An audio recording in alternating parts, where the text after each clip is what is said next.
खुरम मुश्ताक साहब, नदीम कुरैशी साहब आपका जवाब मुकम्मल हो जाए, फिर इनसे जवाब लेते हैं कि ये कह रहे हैं कि ये जो आप कह रहे हैं ना 21 अरब डॉलर के असासे थे पाकिस्तान के, ये झूठ है।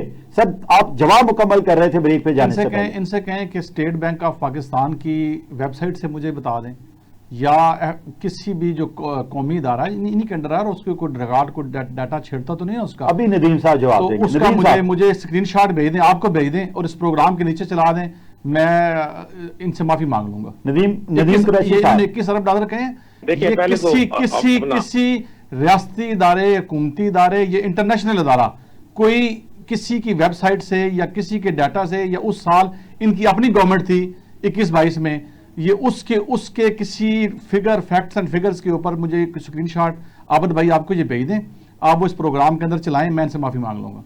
और बताएं सर, वरना इनसे कहें ये मदद करें। ये पूरी पार्टी प्रोपेगेंडा पे चलती है और इस प्रोपेगेंडा का ये खुद ही शिकार हो जाते हैं। नदीम साहब अच्छा, मैं चाहता हूँ खुरम भाई को आज आपने मौका दिया ना, चले इनकी गुफ्तगू, सारी गुफ्तगू ये कर लें, इनके दिल में हसरत न रहे। मेरे इनसे 2-3 सवाल मैं इनसे करता हूँ। पहली बात तो ये है कि जब नेशनल रिजर्व्स की जो फिगर आती है वो स्टेट बैंक जारी करता है, वो कोई फर्द वाहिद जारी नहीं करता, रिकॉर्ड का हिस्सा है।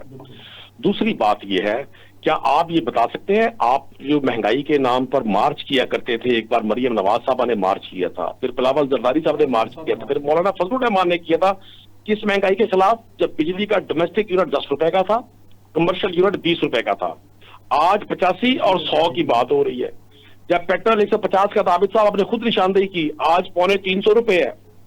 जब पाकिस्तान का आम आदमी पर कैपिटल जो इनकम ले रहा था, आज उसे तकाबुल कर ले, आपको अंदाजा हो जाएगा।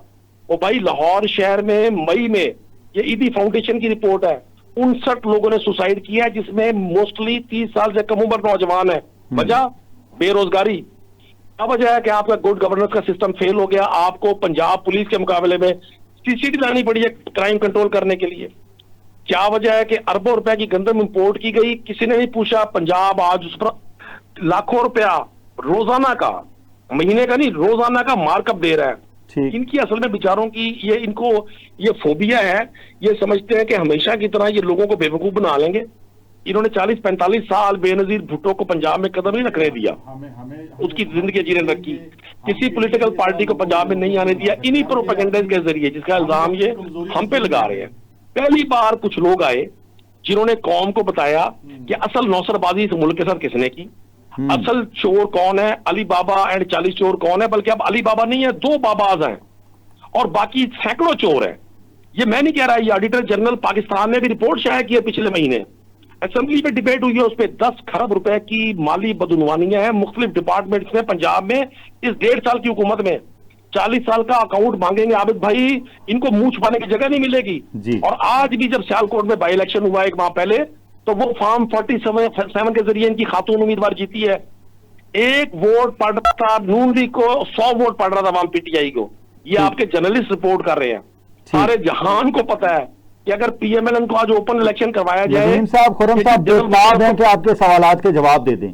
पहले मेरी बात मुकम्मल होने देना। जिस जनरल मुशर्रफ को ये आज उसके वफात के बाद तबर्रा कर रहे हैं, उसी जनरल मुशर्रफ से ये एग्रीमेंट करके 10 साल के लिए पाकिस्तान से बाहर गए थे। ये एक और ये आज की खबरें अखबार की हेडिंग है, 376 खरब रुपए की बेजाब्तगियां, माली साल 2024-25 की रिपोर्ट जारी। ये आज के अखबार में पेश कर रहा हूं आपके सामने। गर्दिशी कर्जे के तस्फिये में नाकामी से 1200 जवाबित की खिलाफ वर्जियों की वजह से 958 अरब रुपए की बेजाब्तियां सामने आई हैं। ये खबरें अखबार मंगवाए, डॉन मंगवाए, ये आज रिपोर्ट शाये हुई है उसमें। तो ये भाई बातों से तो काम नहीं चलना। ये मैं तो नहीं कह रहा, ये खबरें अखबार मैंने तो नहीं छापा। ये करें उस पर डेफिमेशन लॉ लगाएं, उस पर करें पीक एक्ट लगाएं,